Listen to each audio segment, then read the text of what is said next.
Good evening, everyone, and welcome to Cannabis Equity Minutes with Cynthia Mompoint. I'm your host for the evening on May 28th, 2021. And this evening, we're going to touch on three topics. First things first, as always, we want to look at the data. Where are we, particularly in Massachusetts? Have we made any progress when it comes to equity, equitable ownership, equitable participation in this industry?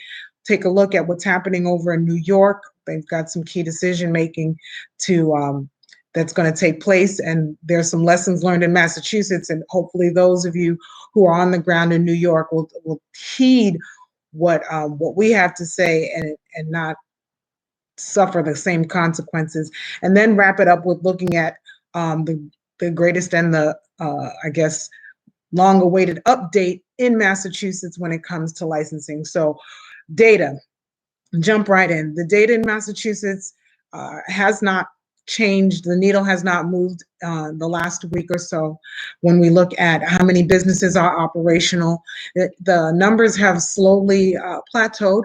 We're at 243 businesses operational, and if you have been tracking, that's the same data point as before earlier this week. What does that translate to? That translates to there haven't been any licenses that were granted the authorization to commence operation within the last several days. The way the process goes in Massachusetts, during the monthly meetings, the commission reviews the application and they may issue a provisional license, or they may issue what's called a final license, depending on what stage that applicant is in. And then after that time, after they've received their final license, there are certain things that the applicant has to do. And at some point, the commission will grant them the authorization to commence operation. So at this point, we did not have any other businesses begin operation. That includes general applicants. So that sure means we surely didn't see anything happening in the space of equity.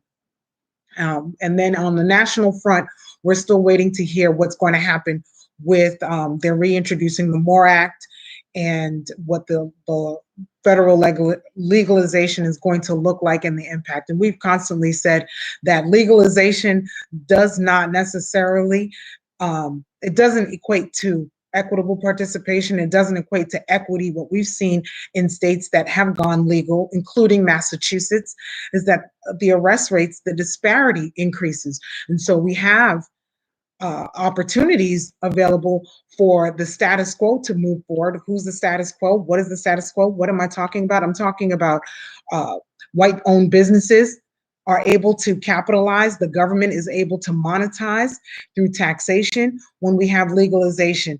But Black and brown communities, Black and brown individuals, Black and brown families continue to be targeted, particularly our children, so long as cannabis remains on the schedule list of prohibitive drugs at the federal level, we're going to continue to see that problem.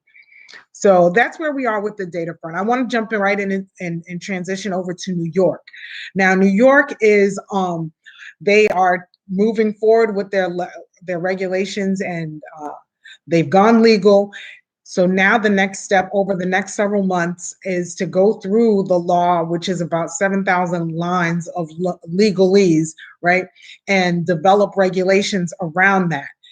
It's important that if you care about the New York market, if you're interested in entering the New York market, that you pay attention, because there are decisions that are going to be made where the public will have an opportunity to weigh in.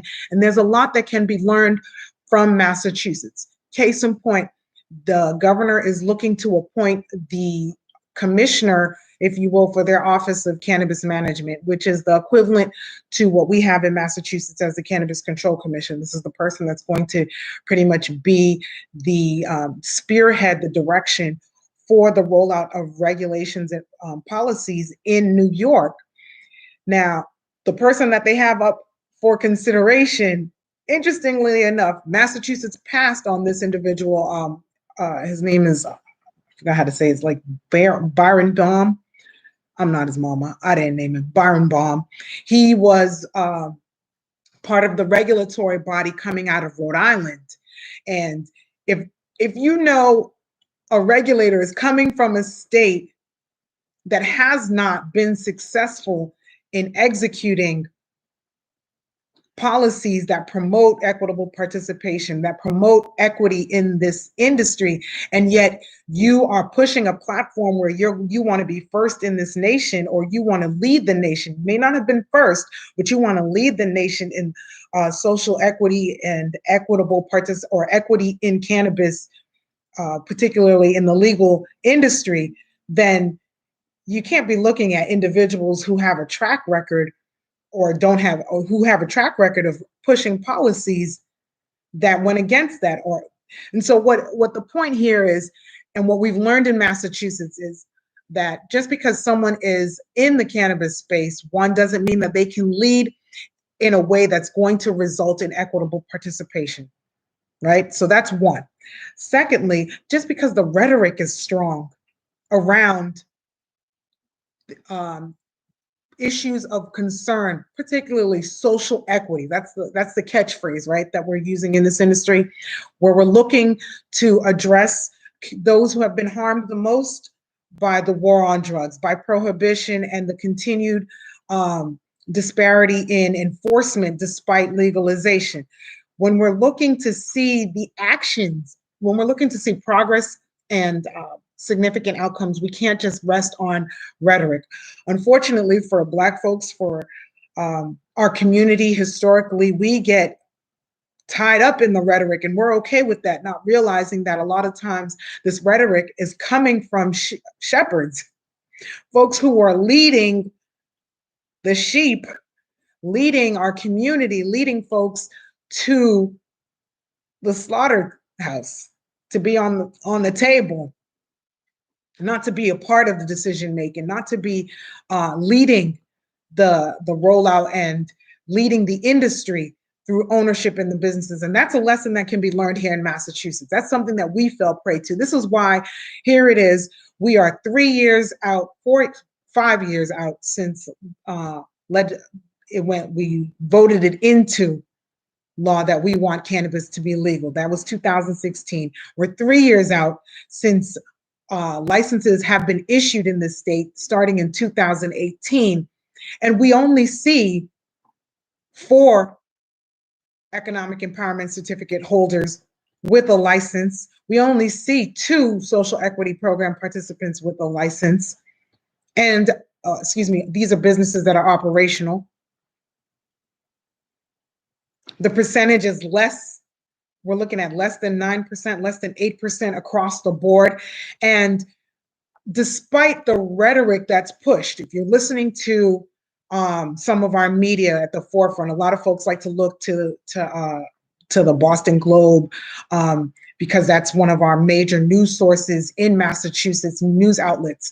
And so they look to what they're saying around cannabis. And depending on who you're listening to, there's a phrase that they like to say, which is, oh, minorities are getting a leg up. Well, first of all, equity in Massachusetts is for everyone. Let's get that clear. It's not just for minorities, it's for everyone. And why is it that we say that? Because the commission has said that to us, that equity is for everyone. And that's one. And secondly, it hasn't been a leg up because for whatever reason, that leg has not landed equitable participation. It has not landed Black and brown folks the opportunity to open up and participate in this industry in an equitable fashion. So that's a misconception. I want to address that quickly. Why? Because here it is, when I mention the fact that we have 8 or 9% of businesses that are equity licenses that have been issued that are owned by equity participants, it doesn't necessarily mean that they're Black and brown. It doesn't necessarily even mean that they're minority. It includes women. That includes white veterans. It includes white people who live in areas that have been disproportionately impacted. They themselves may not have been disproportionately impacted, but it includes these demographics. And so, again, a lesson learned. Keep that in mind. Let's not get pigeonholed into making assumptions because of rhetoric that is being spewed, and people make assumptions that because you hear the term social equity, oh, they're talking about Black and brown people. Absolutely not. That isn't the case. As a matter of fact, there are Black people in the state of Massachusetts who can't qualify for the equity program the way that it's structured, the limits and parameters that they put onto it. So it's not an automatic benefit given to an individual who seeks to enter into this industry, despite the effects, the stigma, the backlash, the marginalization, the criminalization that Black people have disproportionately experienced, the target on their skin color issued by the war on drugs. Despite all of that, that's not enough to say, hey, you've earned your stripes and should be able to enter into this industry. And here are, this is a program that we've constructed to benefit and begin to ameliorate that. No, instead, the conversation tends to steer away from that, and it's more comfortable and appealing to be more inclusive. Well, the war on drugs wasn't as inclusive, and so until we get as focused as the war on drugs and who was targeted, we're going to continue to miss the mark greatly. Another lesson learned in Massachusetts for New York to keep in mind while they're rolling these things out is the municipalities, looking at the local municipalities and who is actually the gatekeeper for issuing these licenses. So at the state level, they have the laws that they've put together for folks to start to dig in and draft policy around, the regulators, whoever the governor puts in place to draft policy around. But then are they creating a loophole whereby the local municipalities, the local boroughs, the local counties will be able to determine who actually gets the licenses? And to bypass that, you want to make sure that from the state level down, they are consistent in the expectation and in the action steps that are taken to promote and support equity. With that, I'm going to transition to Massachusetts. And the big news that dropped today was the Cannabis Control Commission, on time, because the month hasn't ended, released the application for the delivery operator license. And so everyone's celebrating. Congratulations. Now, why are we celebrating? Why are folks celebrating? Because this has been the champion, if you will, for our previous commission and the commission as a whole, right? And the state of Massachusetts as a whole, in terms of what they're doing for social equity. They have secured this license type, the delivery license. They've secured this license type for 3 years strictly for equity program participants. So if you're an economic empowerment certificate holder, or if you're a social equity program participant, you are the sole cohorts that can pursue this license type for the next 3 years within our state. Couple of things to keep in mind.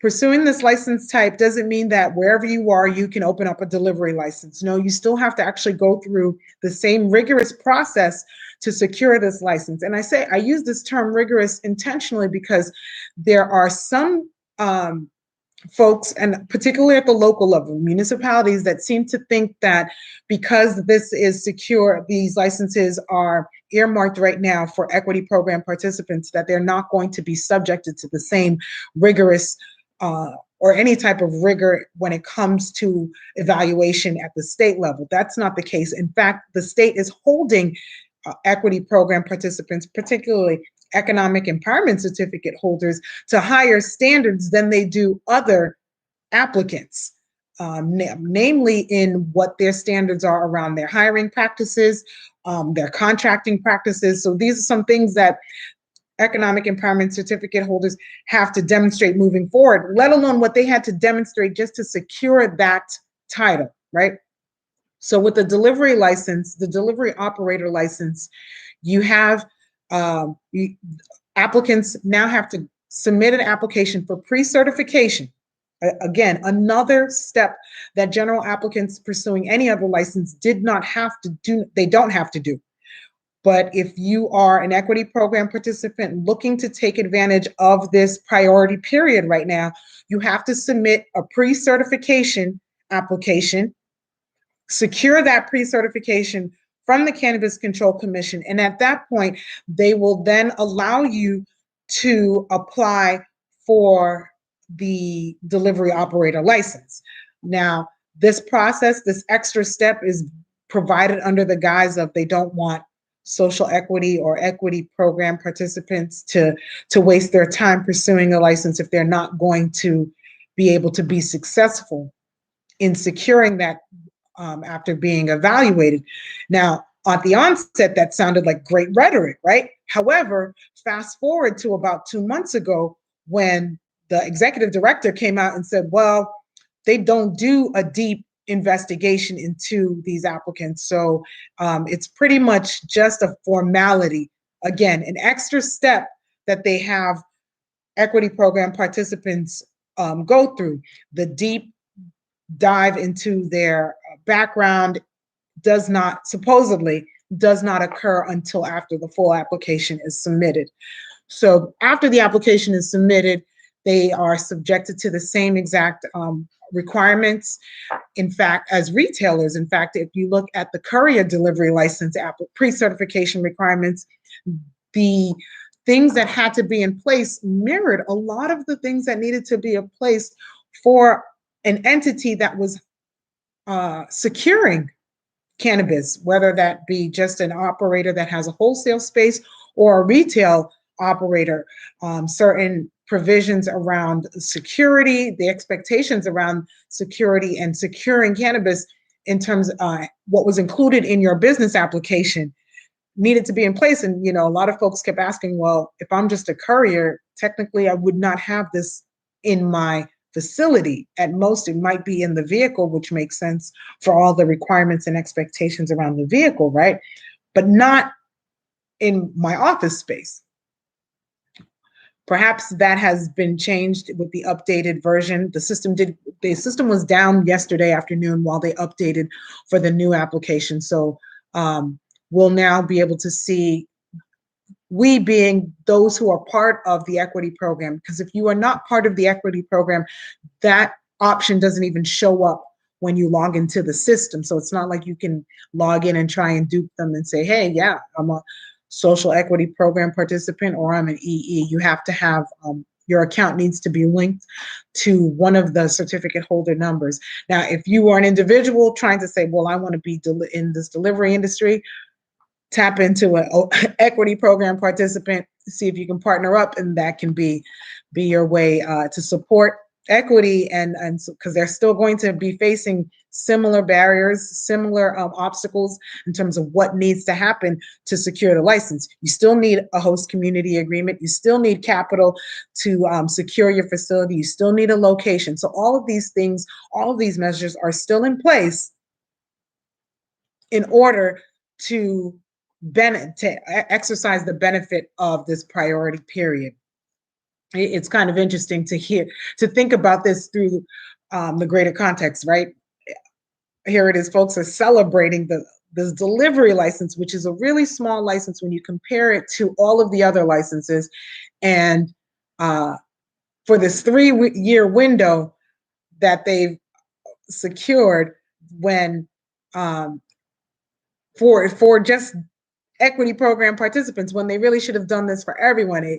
I liken it to the fact that Black History Month is celebrated in the month of February, right? The shortest month of the year.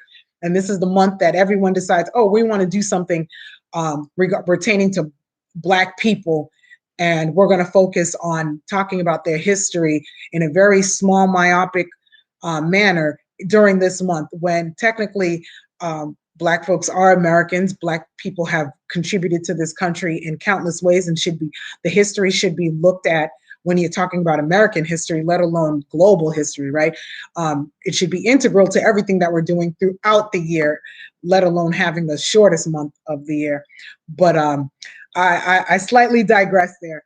With the delivery license, we'll see what this looks like, because the priority period is only for 3 years, and it's not as though there's a certain number. The other piece to keep in mind is we have 351 towns in Massachusetts.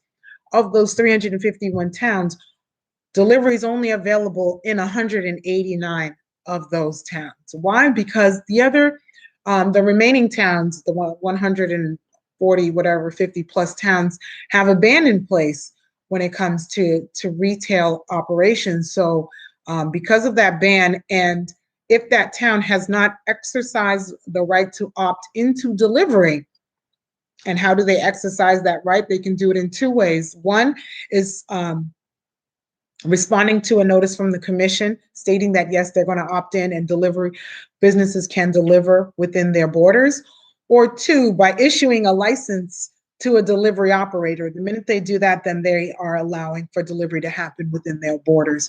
So those are the two ways. Now, if a municipality has a retail operation in their town, or if even if they don't have one that's operational, if they've issued host community agreements, meaning that they are allowing retailers to operate, then they automatically are considered a town where you can have delivery. I bring this up because there are certain towns that aren't made aware of this. So the commission needs to make sure that they're getting this information out to the municipalities.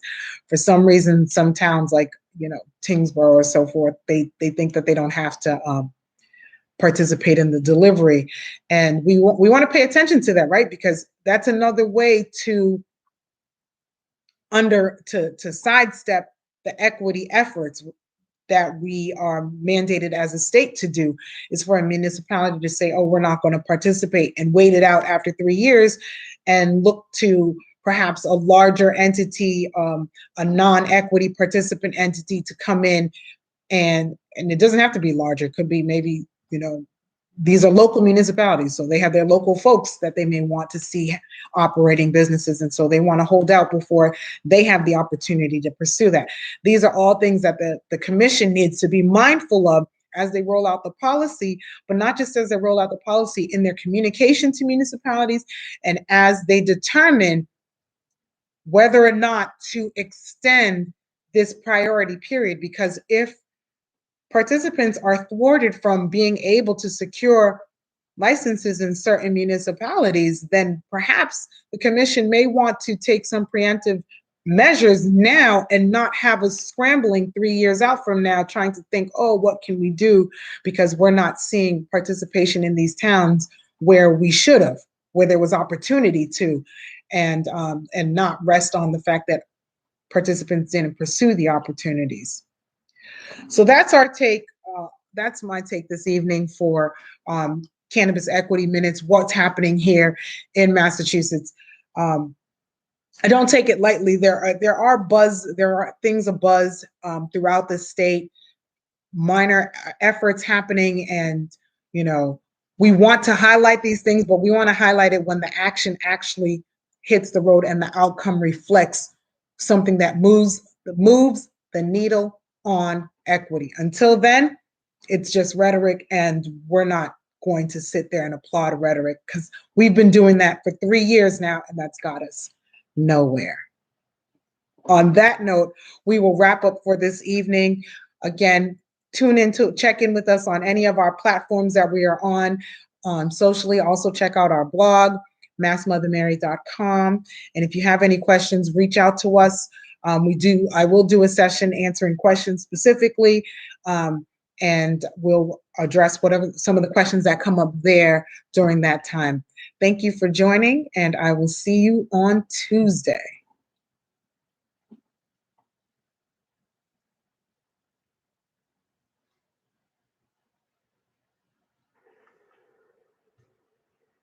Good evening, everyone. Welcome to Cannabis.